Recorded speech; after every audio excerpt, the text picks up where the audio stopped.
Oh, that's the new intro for the Lone Wolf play series, which I'm going to be playing all of these books. So, I've still got my avatar name on there, haven't I? Might have to change that. Oh, it's supposed to be Lance Lone Wolf Nelson, I think. Anyway, so let me just tweak that quickly. Edit name. Merry Christmas to one and all. I know that not many people will be tuning into this tonight because it's Christmas Eve, and you'll be doing sensible things like spending that time with your nearest and dearest and so on. But I'm actually on my own this Christmas Eve, and I don't have anything to do. So this is what I'm doing. I'm going to be playing this game. And if you are watching, or if you watch at any time and you jump in the chat, you can help me with my choices if you like. And if you're one of the Outcast Creative and you fancy coming on, let me know and I'll get you on the stream. So I'm just gonna pop this link up a couple of places. So the Lone Wolf Adventure series is a series of choose your own adventure books. They've recently been revamped and re-released. They're not all out yet. And as a kid, I had the first 10 books. And I always wanted to finish the whole series. But I kind of...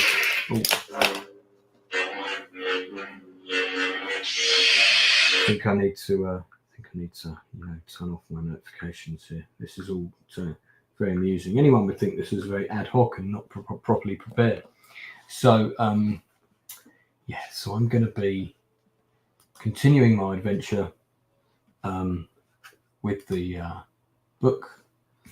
It is Flight from the Dark. This is the first book. There's two other streams with me playing this parts 1 and parts 2. I do have a flu, so if I cough occasionally, please forgive me. So my mission is to get to the city and get word to the king that the Order of the Kai, kind of like Jedi, have fallen. So I've just reached the outskirts of the city, and I'm going to see if I can get in there and warn the king. So that's my mission. Now, normally I'll play this with a guest and wouldn't do it on Christmas Eve, but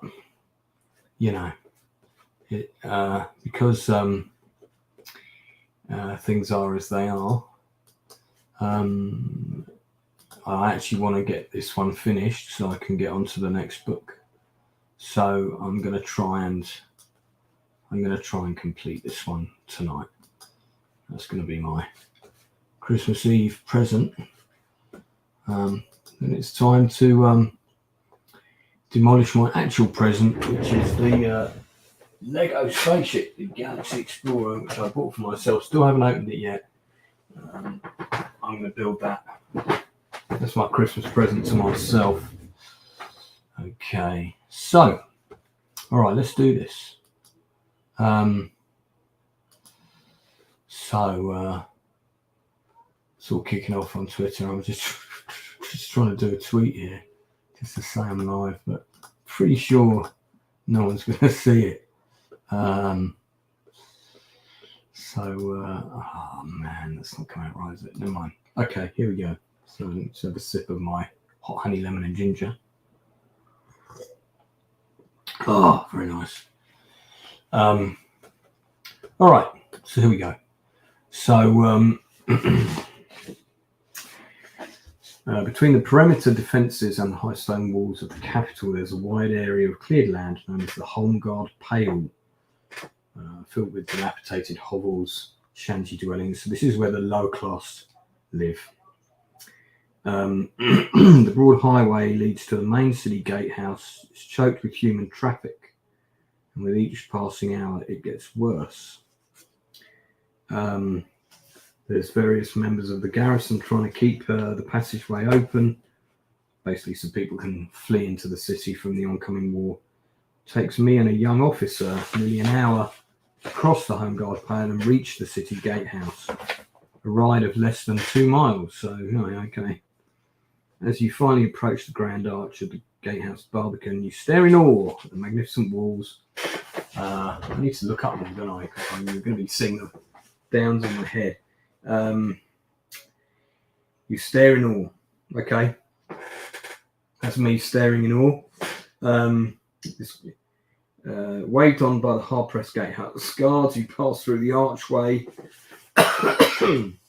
100 yards in length and emerge into Venus Square, the Grand Plaza.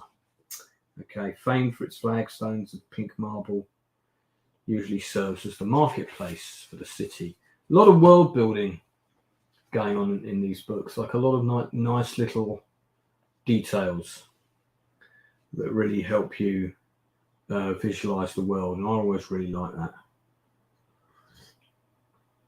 As you can see, this is the cup of my age. So you're nearing the middle of the square when the lieutenant is commanded to a halt by another officer on horseback. He's a captain in the King's Guard. He orders the lieutenant to return to the perimeter wall. The young officer attempts to explain, but the captain cuts him short. The lieutenant gives a swift salute and turns his horse around. Good luck, young Kai. I like being called young. That's always nice. And then urges... impatiently, the captain bellows at the frightened mass of people. Okay, so I've got to get to the King's Citadel. So across the distant rooftops, you can see the tower of the King's Citadel. So if I want to try and follow the captain, turn to page 4. If I decide I'll stand a better chance of going on my own or going by a different route, go to 203. Well, one person's watching, so if you would care to venture an opinion on which one of those I should do in the chat, please do so. Otherwise, I think I'll have to make up my own mind. Now, I have done this book before, but I played it in 2 sittings. But I can't remember what choices I made in this particular section.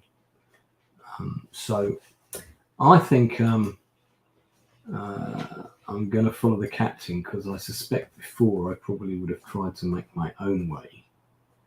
So let me do that. So I have to go to page 4. Okay. Just as well it's not page 3, eh, fellas? Not very likely in a lone wolf book. As you dash through the thickening trees. No, that's not the right. That's number 3. Sorry. There's no trees. I'm in the middle of a city. You follow in the wake of the captain. Yes, that sounds more like it. As he forces his horse through the crowd, caring little for those who don't get out of the way. But you find it impossible to be so callous towards your fellow Summerlandings. I've lost sight of him before I reach the far side of the square. Reluctantly, you decide it'd be better for you to dismount and continue on foot. 50 yards along the avenue, you see another street leading off to your right. A nameplate says Farr's Lane. So do I want to go on Farr's Lane, or do I wish to continue along the main avenue? Oh, people are texting me. That's very nice. Well, Farr's Lane or continue. Well, I'm kind of, I need to get to the Citadel, so I think I'm gonna continue on. So turn to page 203. You fight your way past the press of bodies in the main avenue. Oh, my mic's not very close to me, is it? Let me just adjust that so the sound is a bit better. There we go. Fight your way past the press of bodies in the main avenue. Head towards the Citadel in the far distance. City folk and refugees rushing. And the first cries of Cran circling above. These are kind of like Dark Beasts of the Dark Lord, very Lord of the Rings. In the crush, one item is stolen from your backpack. Fucking cheek. Right, okay. Oh, that's an annoyance. So I've got to lose. What have I got in my backpack that's not of interest? Well,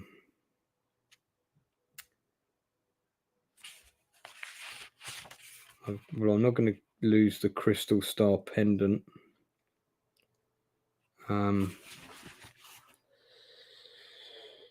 I've got 2 Alithia potions, so I'm going to lose one of those. So one of them has gone. Bloody thief, honestly. Just can't trust anyone these days, especially when you're fighting your way through a city full of refugees fleeing from war. Okay, so you reach a junction where there's another wider avenue called the highway, crossing from left to right. You're trying to make your way across it when a runaway horse and cart careers past your back. The hub of the wheel clips your side and knocks you into a doorway. Jesus Christ, walking through this city is pretty dangerous. I lose 2 endurance points. Okay. That puts me down to 19.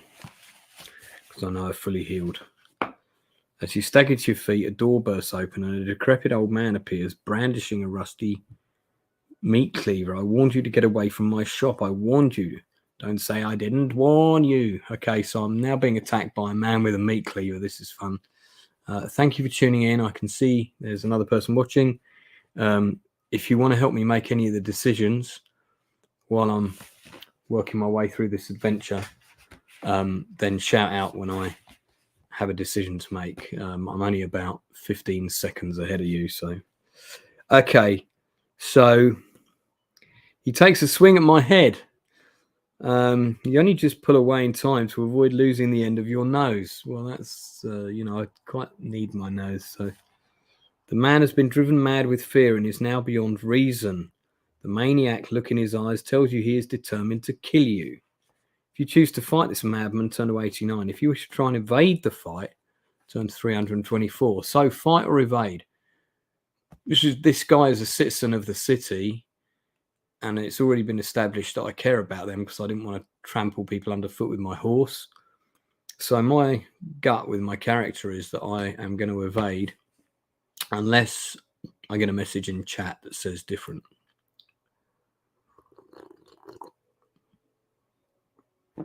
Okay, no, going to evade then.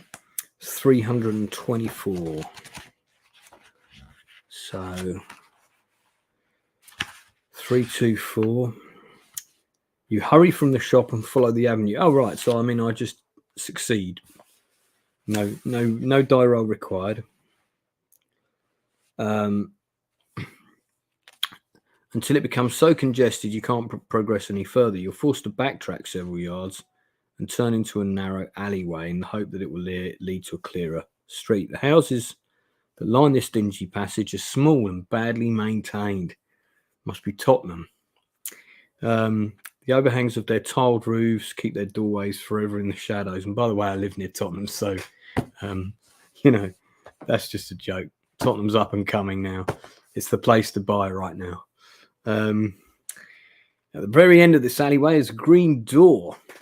Kalanis, the sage and herbalist. Now, with this sign on it. Now, it's asking me whether I want to enter or whether I want to continue on. I think I will enter because it would be good to stock up on things if I can, because you get to keep items for your next adventure. I push open the creaky door and discover a small shop. Well, I should hope so, because there was a sign that indicated that it was a shop. So now a bald man appears from behind a large screen and bids you welcome. He inquires on the nature of my visit, asks you to look at his wares. Now, do I accept his invitation to look at his wares, decline his offer and return to the street? Or do I, if I have the Kai discipline of 6 cents? I think I do. have Sixth Sense. I certainly did the first time. Oh, no, I don't. I have Hunting, Healing, Mind Over Matter. I'm definitely going to get that in the next book. So I do wish to. So I'm going to look at his wares. Something's up here. I think he's going to attack me or something.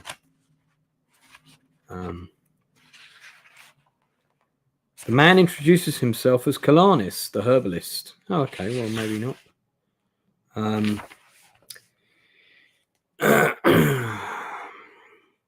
Some will increase your strength, some will increase invisibility, great powers of stealth, etc. The man then tugs open the bottom drawer, reveals a magnificent wand, tells you it's powerful and will defeat creatures. If you wish to try and lean over the counter to try and read the curious inscriptions, now, I don't think I want to do that. I think he's going to club me or something. If you want to ask him to tell you more about potions, yeah, tell me more about potions if you're a herbalist. Oh, something's not right about this place. 4, 6. The man repeats exactly what he's already told you. When you ask him for the price of the potions, he becomes agitated.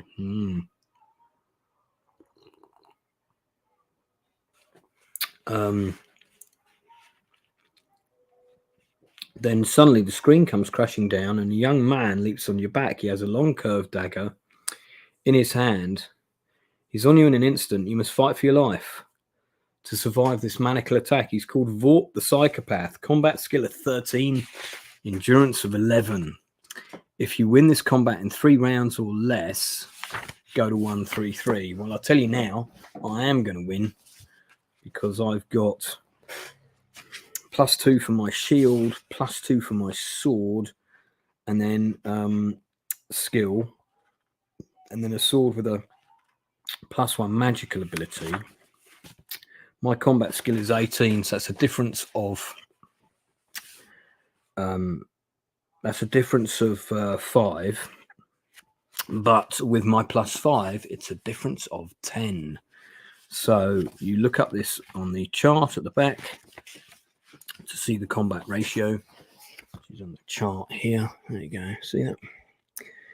And then roll your dice for your result. So the ratio is I'm on the +9 to +10 table, and I've got to roll a dice. So let's do that now.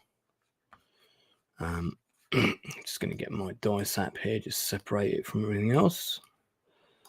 Okay, and then we'll just do a quick share screen here, because I like you guys to know that I'm not going to cheat.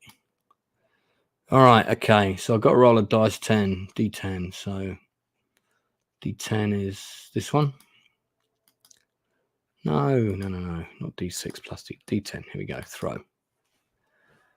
I rolled a 6. So in the first round, he takes 16 damage, and I take 1. Okay, 16. I've lost the bloody page now. This is going so well. I should have moved the tag thing. Hang on, so yeah, it's 1, 2, 9. So I think I've killed him. Let me see. 2, 9, 2. Pretty sure that'll take me to the same.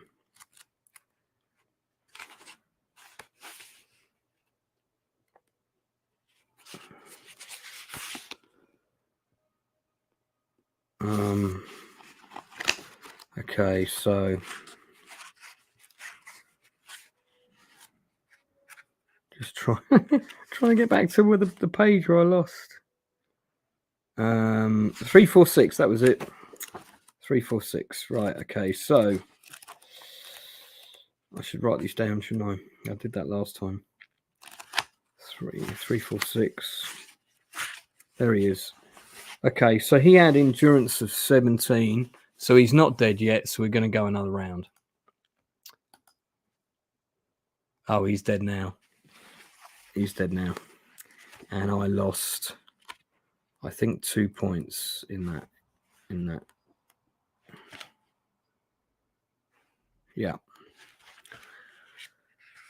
On a 7. Oh no, on a 7 I don't lose anything, and he loses 18. So I basically cleaved him in half in 2 rounds of combat. Go to 1-3-3. So I'm hoping that's going to be good. The herbalist, on seeing that you've killed his son, oh dear, turns and disappears from the shop by the way of the back door. You attempt to give chase, but it's been bolted from the other side. Why would a back door have a bolt on the outside? That's interesting, isn't it? All right, well, cursing the cowardly accomplice, you return to the body of your would-be killer and search his clothes. Tucked inside his waistcoat, you find a wanted poster. The 2 men are pictured as 2 people who've just escaped from prison. Mordrow, the murderer, and Vort, his psychopathic son. Well, Vort is no more, so maybe I'm going to encounter the father again. When I searched the shop, I discovered quite a few things. 16 gold crowns. That's nice. We'll have those. Thank you very much. Let's add to the 7 I already have. And then, so I discover in the damp cellar the real owner of the shop is lying dead. They murdered him. When I examine the potions and the wand, they're all fake counterfeits. The entire shop's full of fake medicines and so forth. And now I continue on. Turn to page 9. Okay, doing that right now. So I realise this is dreadfully unsophisticated compared to some people's YouTube things who've got all sorts of cool graphics and so forth.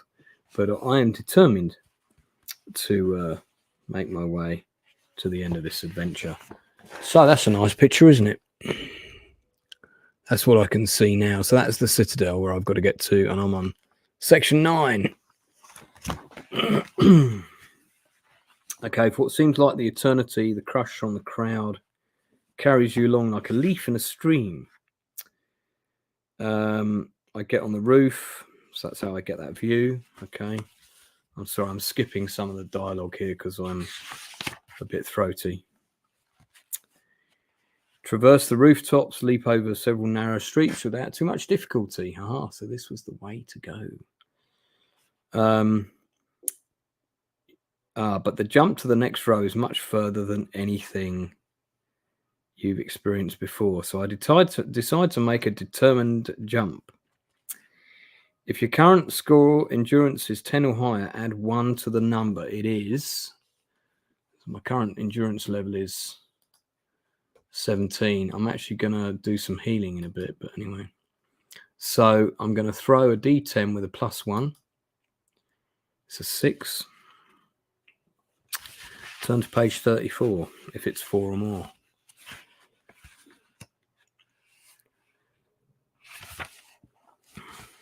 You leap across the gap and land with such a crash on the opposite rooftop. You're left lying on your back. Well, I made it though.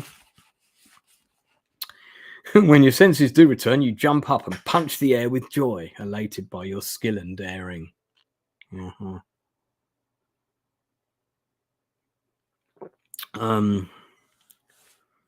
Directly opposite the building, you see great armored doors of the King's Citadel. They're opening to allow a covered wagon to leave. Boldly, you run forward, weave through the crowd, and then slip past the wagon while the gate guards are distracted. Turn to 195. Well, I got in there pretty easily. That seems like a bit of a fluke. Let's have a look. All right. Stop that intruder. I'm immediately jumped on by 3 Citadel guards, wrestled to the ground, lose an endurance point, locked up in the guard room. Then eventually the door creaks open. Sergeant comes back in, carrying my belongings neatly folded. I've been instructed to convey my apologies to you, young Kai. We were mistaken. Please, when you're ready, accompany me to the household chambers. The king's physician wants to see you. Okay, so I think I'm getting pretty near the end now. So 316. Now I am going to heal at this point, because if you have a section where you're not in action, you can perform healing and you can restore. The king's physician gives me a thing that gives me 8 endurance points, so fine, I'm restored back to my max anyway. That's great.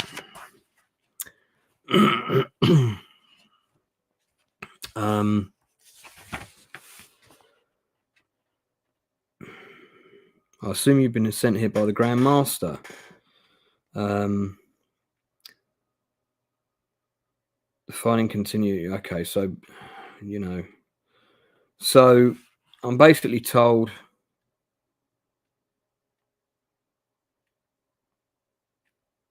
by the senior physician of the king about the fighting. The prince on the bridge, I know he's been killed. It is with regret that you tell the king's physician that what happened to the Kai, and your harrowing flight.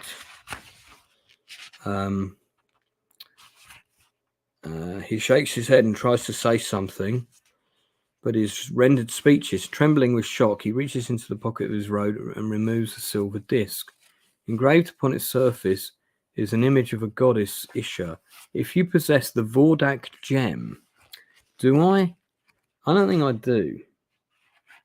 No, I've got a crystal silver pendant. No. Okay. So I don't possess the Vordak gem. Thank you for watching, by the way. If you want to help me make any choices while I'm doing this, choose your own adventure, lone wolf flight from the dark, then please jump in or stick a comment in the chat. I'm sure. No, okay, gone already. Never mind.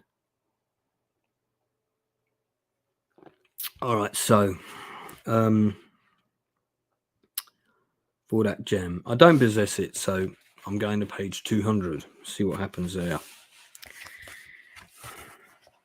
I vaguely remember doing this bit before, but I can't remember the outcome, which is kind of nice.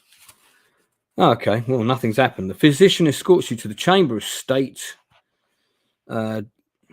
decorated lavishly, etc., etc., etc. And the king gives you a formal greeting and then requests that you tell him the news of the Kai Monastery. A somber silence descends on the school as you on the hall as you report the death of your kin. We must prepare for the worst, he says. Let us pray Isha and Kai will deliver us from the evil of Dark Lord Zagama. So Zagama, by the way, is the bad guy. He's like the the Lord of the Rings guy. At this moment, the great door to the chamber is thrown open, and in strides a knight in a visored helm. He's clad from head to toe in silver armor and blood-stained surcoat embroidered the emblem of a winged horse surmounted by 3 stars. Now, it sounds like the prince, but he's been killed, so it's not going to be him. 487.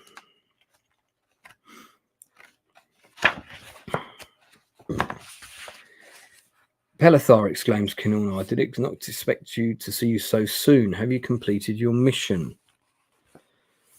The king is shocked. But then it would seem your news is not so dire after all, Kai Lord. I wonder whether we are to believe everything you've told us. Prince Pelethar lifts his head and glows at you, slowly raises his right arm and points at you accusingly. His stern voice booms out around the chamber. Imposter! The king is shocked by his son's accusation. He turns to guards and shouts, seize the Kai. If you possess a crystal star pendant, turn to 473. Now, I think I do have that. Yes, I do. Crystal star pendant. 473. Can't remember why I picked that up now. Maybe in the graveyard of the ancients. The crystal star pendant begins to vibrate, and rays of yellow light are radiating around the cloth of your tunic. You reach to your neck Pull the pendant out. Looking down, you see the yellow light is pulsating. Look, father, exclaims Princess Madelon. These names. He's wearing the pendant of the Brotherhood and it's activated. That can mean but one thing, gasped the king. An agent of the Dark Lords is among us. All eyes turn to the prince. Everyone is aware that your pendant has remained dormant until the moment he entered the chamber. Turn to 288. Okay. Well,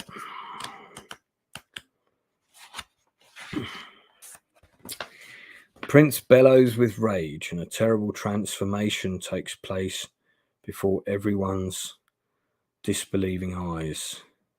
The skin on his face. Okay, well, it's a Hellghast. I guess they're a bit like the Thing. So this is the Hellghast that the prince has suddenly transformed into. And I'm guessing I'm going to have to fight him. So let's have a look. I don't possess the discipline of Mind Shield, which I think is something that can work against a Hellghast. So I've got to go page 52. The Hellghast fixes you with his glowing eyes and directs a powerful psychic attack. I lose 2 endurance points. I'm down to 19. For what seems like internal agony, he's confident. He laughs that you're no match for his superpowers. Well, we'll see about that.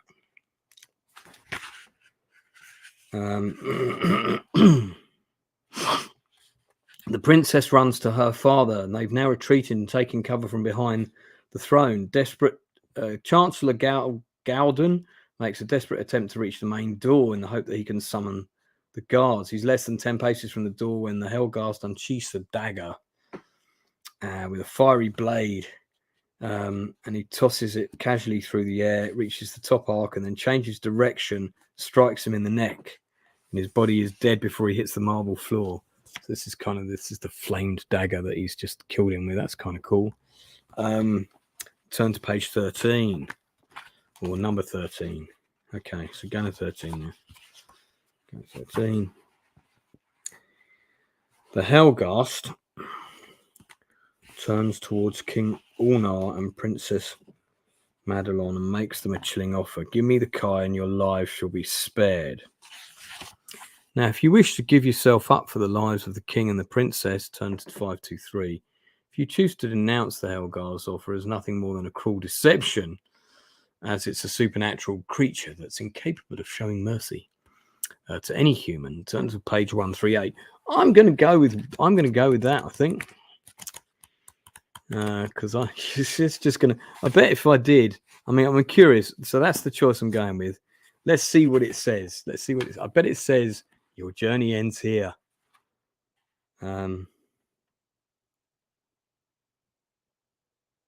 Oh, okay. Well, something else happens. Right. But you don't die immediately. So...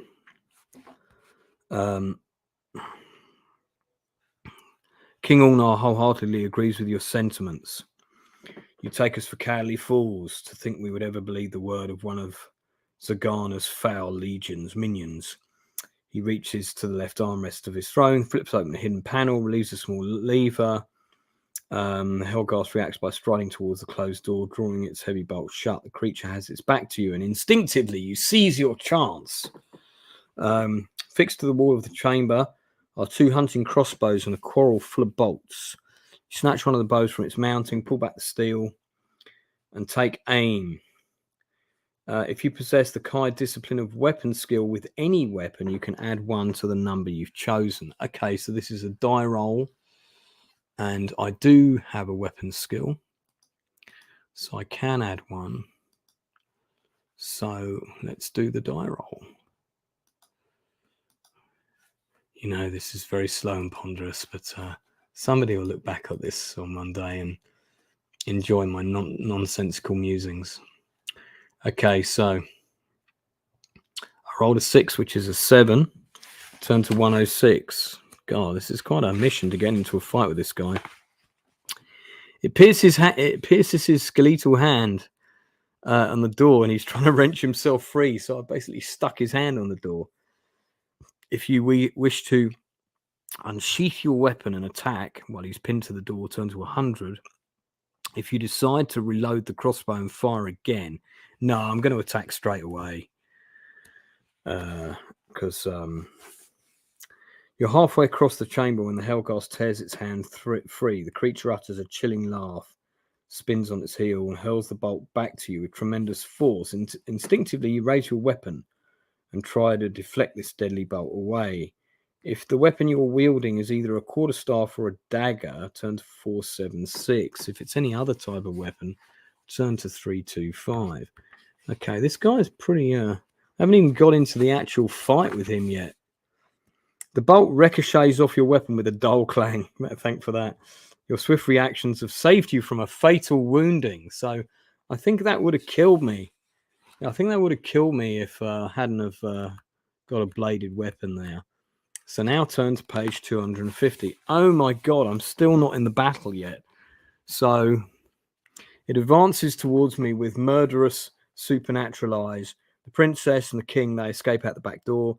The beast can only be destroyed by a magical weapon, the princess cries. You must use this dagger, brave Kai. She puts the dagger down, slides it across the floor. The Helghast tries to intercept the dagger. Desperately, it tries to block it, but it fails. And for a brief moment, you see a flicker of fear in its eyes. Okay. You must discard your current weapon. Record this on action charts. Helghast dagger. Okay, cool. I will. I've actually got a dagger as a secondary weapon, so I'll just swap the rubbish dagger for the Helghast dagger. I don't have Mind Shield. So 474, he's going to do a Mind Blast on me again, I think. I'm down to 19 endurance at the minute. 474. Yeah, he's done a Mind Blast, taken 2 more off. So it's now 17. Is that someone calling me? No, it's just a text. So,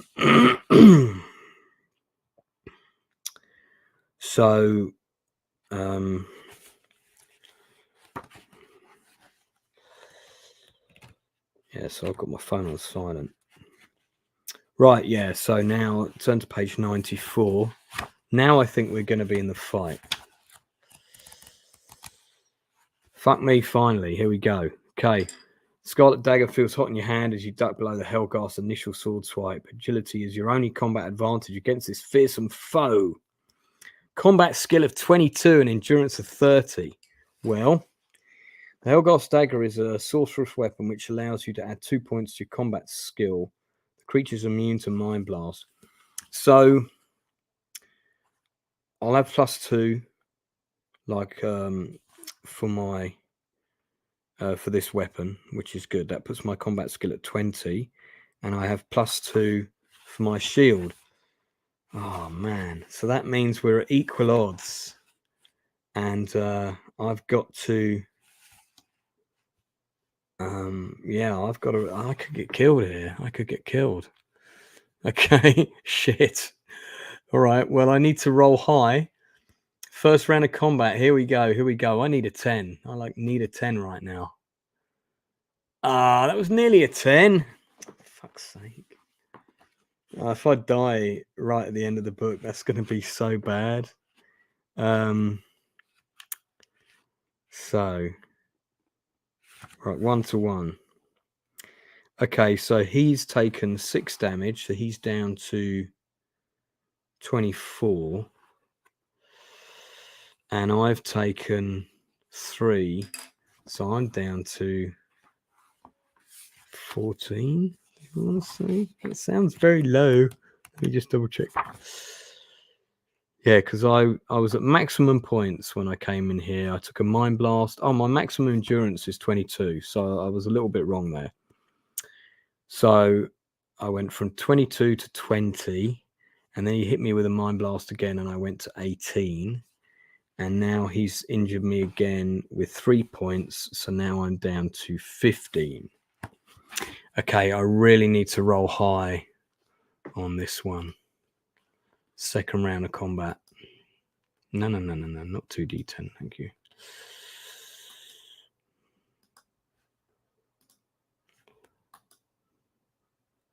6. That's better. I have taken 2 points of damage and he has taken 8. So he is now down to 16. And I am down to 13. Fuck, dude. Well, this is close, man.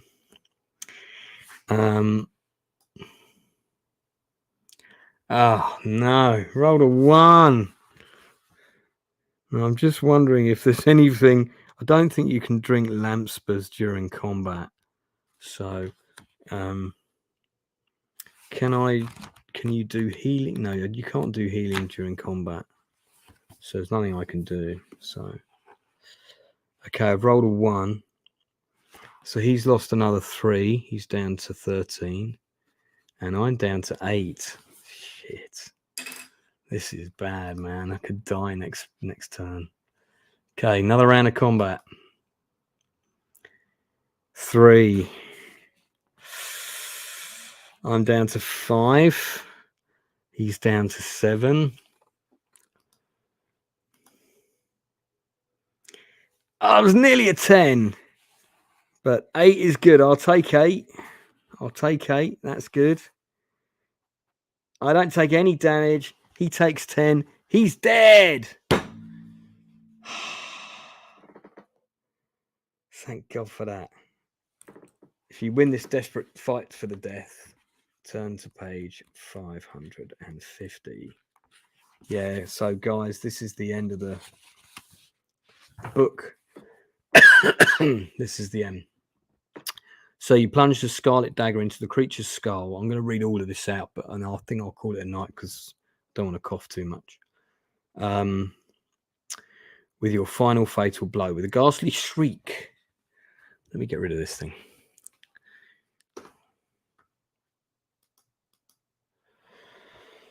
With a ghastly shriek, the head of this gruesome shape changer implodes and its body crumples to the floor. Rapidly, its skeletal form crumbles away. This is like being on Jackanory, isn't it?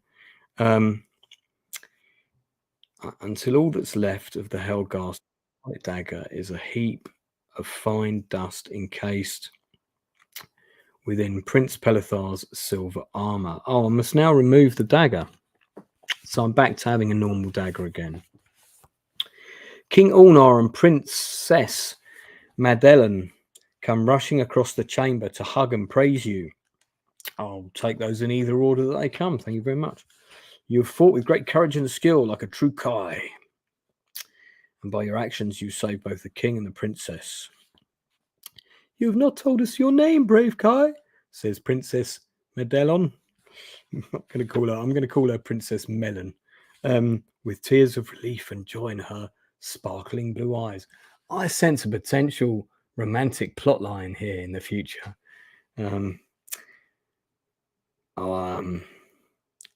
You begin, and then after a moment's thought, you finish your reply. Lone Wolf. My name is Lone Wolf. King Ulnar draws back the bolt, securing the chamber door, and a flood of guardsmen and anxious court dignitaries come rushing through the battered portal. When he tells them what has occurred and how you saved both their lives, spontaneously they applaud your heroism. Oh, well, thank you very much.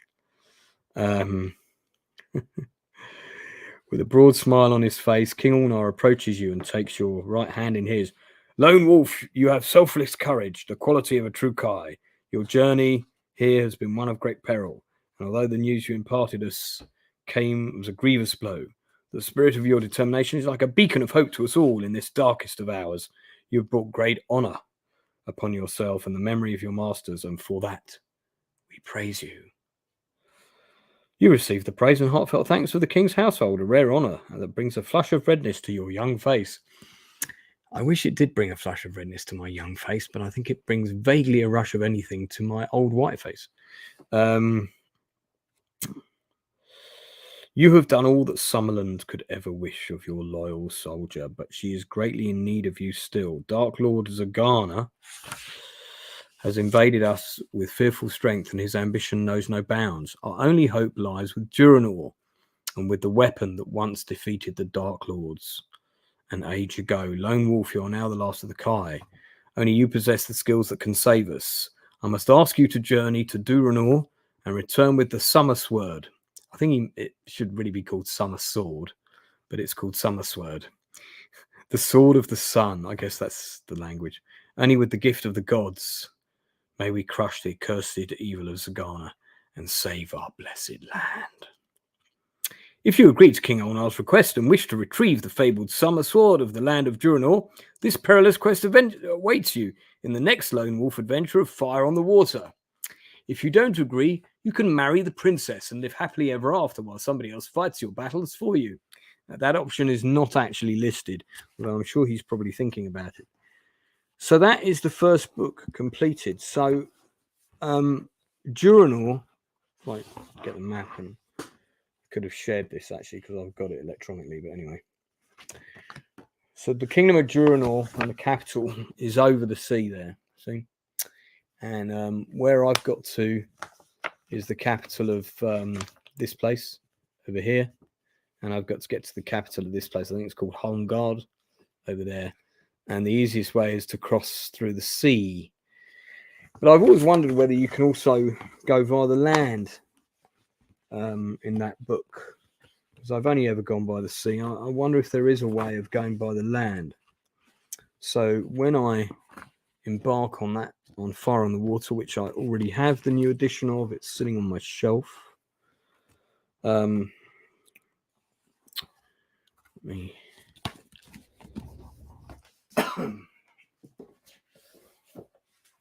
on the Water is here, and I'm going to try, if I can, to travel via the land, but we'll see what happens. So here ends my first adventure with the Lone Wolf series. It took 3 parts to complete. The first book, the new edition, is bigger than the others. I think I can hopefully complete the rest in a shorter time. All right, guys. So it just remains for me to wish everyone, including all the supporters of the channel, thank you so much for that, a very Merry Christmas. And I hope you're with people you love and care about and stuff, which is what it should all be about. I wish I was. But yeah. Next year, hopefully it will be different. All right. Merry Christmas, everybody. Thanks for tuning in or watching this on replay, which some of you may or may not do at some point. And don't forget to tell people over the Christmas period that you care about, that you love them. Give them a call. Make them feel wanted and useful. And speak to you again soon.